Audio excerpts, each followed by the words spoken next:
Bu Suci masih hidup, tinggal gak jauh dari rumah kami. Beliaulah yang memberikan kunci di ruang tamu itu kepada nenek. Sedangkan Bu Yohana sudah meninggal sekitar tahun 2010. Aku lupa pastinya.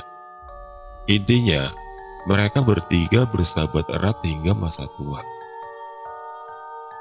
Begitulah perilaku nenek berubah setelah kehadiran kunci itu. Jadi lebih ceria, ditambah dengan informasi-informasi baru yang kami dapatkan mengenai kehidupan nenek dan dua sahabatnya itu. Pada akhir 2017, ada kabar yang gak mengenakan. Mbak Ida minta berhenti jadi suster nenek.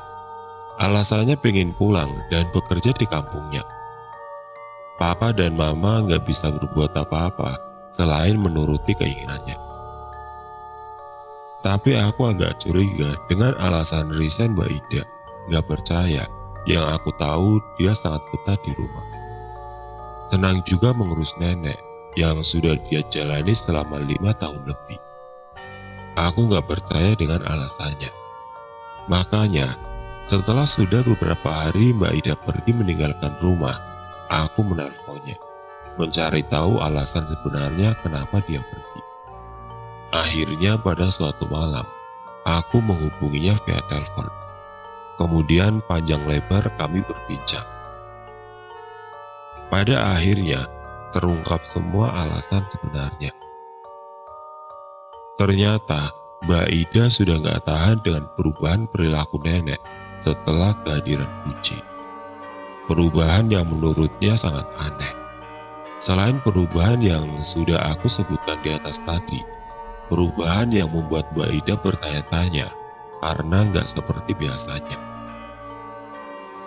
Pernah beberapa kali nenek tiba-tiba lupa siapa Mbak Ida. "Siapa kamu? Ngapain kamu ada di rumah ini?" Nenek bertanya seperti itu. Tapi beberapa menit kemudian, nenek kembali ingat dan balik normal lagi.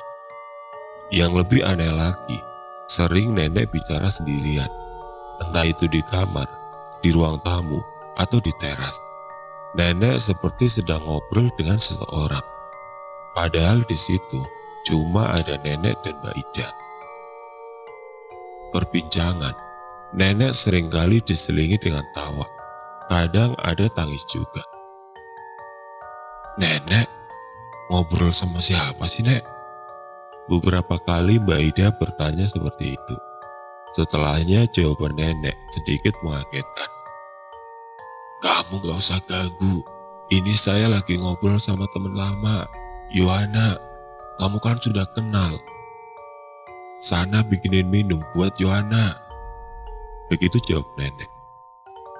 Tentu saja Mbak Ida kaget mendengarnya. Karena saat itu hanya ada mereka berdua. Hanya ada nenek dan Mbak Ida. Gak ada siapa-siapa lagi. Dan juga yang Mbak Ida tahu, Ibu Yohana kan sudah lama meninggal. Nenek selalu berbicara seperti itu. Dia bilang sedang berbincang dengan Ibu Yohana.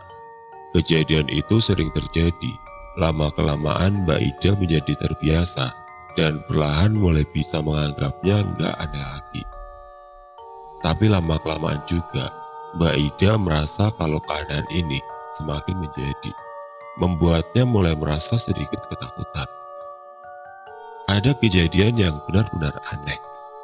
Pada suatu hari, ketika di rumah hanya ada Mbak Ida, nenek dan Mbak Wati. Mbak Wati berada di kamarnya. Nenek di ruang tengah sedang duduk di atas kursi goyang kesayangan sambil menonton TV. Sedangkan Mbak Ida sedang membereskan kamar nenek.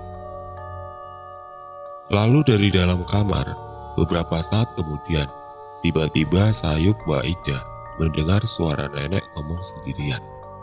Pelan tapi tetap terdengar. Gak aneh, hal ini sudah biasa terjadi belakangan. Nenek bicara sendirian, seperti sedang berbincang dengan seseorang, tapi gak ada lawan bicaranya. Gak memusingkan akan hal itu, Mbak Ida memutuskan untuk lanjut membereskan kamar. Nenek terus bicara sendirian di ruang tengah, berlangsung agak lama. cukup lama, sampai akhirnya ada yang membuat Mbak Ida harus menghentikan kegiatannya. Karena merasakan sesuatu. Bukan merasakan, tapi mendengar. Sayup-sayup, Mbak Ida mendengar suara perempuan yang sepertinya jadi lawan bicara nenek. Lawan bicara nenek? Bukannya nenek sedang sendirian? Nah, itu anehnya. Gak mungkin, kan nenek sedang sendirian di ruang tengah. Begitu pikir Mbak Ida. Tapi suara itu jelas kedengeran. Mungkin itu Mbak Wati. Lagi-lagi Mbak Ida bertanya dalam hati.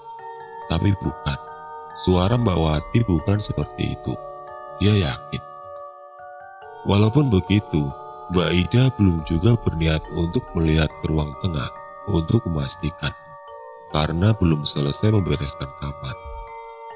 Hingga akhirnya, Mbak Ida benar-benar harus menghentikan kegiatannya. Lalu memutuskan untuk mengintip ke ruang tengah. Penasaran, karena nenek dan sang lawan bicara, semakin keras bicaranya. Diselingi dengan tawa terkekeh. Perasaan semakin gak karuan ketika belakangan Mbak Ida mampu menangkap beberapa baris kalimat percakapan mereka. Yohana, kamu tahu gak, sejak kamu sering main ke sini, aku jadi ada teman ngobrol, gak sepi lagi. Begitu kata nenek. Iya Yes, aku juga senang bisa ngobrol sama kamu lagi. Begitu balas lawan bicara nenek. Yesi adalah nama nenekku.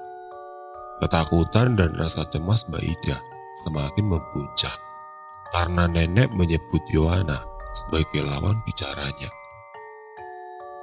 Ibu Yohana yang sudah lama meninggal. Perlahan Mbak Ida melangkah ke pintu kamar, berniat mengintip dan melihat keadaan nenek di ruang tengah. Pintu sudah dalam keadaan terbuka sejak tadi. Mbak Ida cukup hanya menjulurkan kepalanya saja untuk melihat nenek. Beberapa saat kemudian, akhirnya Mbak Ida dapat melihat keadaan ruang tengah. Melihat nenek yang sedang duduk di kursi goyangnya. Nenek menghadap TV yang letaknya di depan kamar yang sedang dibereskan oleh Mbak Ida. Jadi nenek juga menghadap pintu di mana Mbak Ida sedang mengintip. Nenek yang seharusnya sedang sendirian. Mbak Ida terpaku. Dia ketakutan. Jantungnya seperti berhenti berdetak.